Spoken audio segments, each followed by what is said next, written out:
Okay, auto loan negative equity is no longer a secret, silent problem for consumers.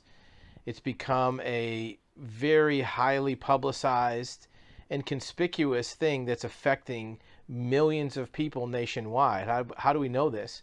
Well, here's CNBC, probably the most prominent, trusted source on business news, front page article today at the end of March 2026, talking about underwater or negative equity car loans.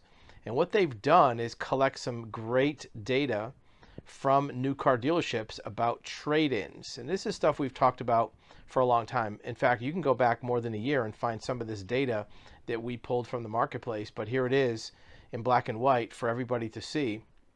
Talks about how 1 in 3 car buyers are underwater or negative equity on trade-ins. The analyst that they interviewed from one of the major financial institutions says this is troubling. Troubling not just for the car buyers, but for the economy. The average amount owed on negative equity is $7,214. Now, this is something we've talked about for a few months. This is an all-time high. It also mentions this figure, which isn't really part of negative equity, but we'll talk about it here in a minute, why it's important. The average price of a new car is $49,353, roughly $50,000. Let's call it $50,000. That's 30% higher than 2020, just a few years ago, when you could buy a new car for $37,000. So what does that mean? What that means is if you are buying a new car and you have negative equity on your old car, which most people do, you're probably going to get an 84-month loan, according to this article. 84 month, that's 7 years driving this car. So it's 2026. If you are just paying off a 7-year loan right now, that means you have a 2019 car still with a car loan.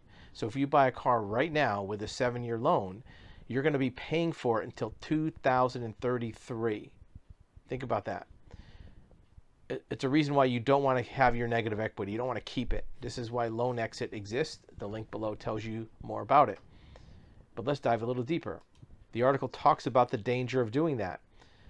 New car buyers with a vehicle to trade in, their old loan follows them in their new purchase, negative equity. 30% of car buyers rolled in or added on their old loan to the new loan. So you're paying for really 2 cars. You're paying for a car you don't have, and you're paying for the car you're driving. You don't want to do that. You want to eliminate that old loan first before you get the new car. Otherwise, you're paying double dip on the car. What is the difference in payment? Well, it says that too. It says that the average payment for somebody with negative equity is $916. Somebody without negative equity, it's $700 and something. So you're going to spend a couple hundred more a month easily for a car if you don't get rid of your negative equity. You don't kill it. And that's going to be for 7 years. So think about it. Even if it's $200 or $250 for 7 years, that's $17,000, $18,000 more you're paying. That's going to be way more than your negative equity. If you go through a loan exit process, you could probably chop down your negative equity to a few $1,000s, maybe get a short-term loan for that or pay it cash and be done with it. If you roll it into your new car, you're going to be paying $200 or $300 a month for 7 years, spend $15,000, $16,000, $17,000 more of your hard-earned money for a car that you don't even have anymore. That car's long gone. And that's what it says here. Buyers finance a large portion of the purchase for extended loan terms to be able to afford the payments. That's why people are going 84 months. They're even introducing 96 months, which is 8 years, for loans. The only reason is because people can't afford to do a 5 or 6 year loan because the payment's too high, especially with negative equity and a $50,000 car. So it's very important if you want to get out of this debt, this hole you've dug for negative equity, to not just keep rolling it in. Deal with it now. Do a loan exit. Cut the pain.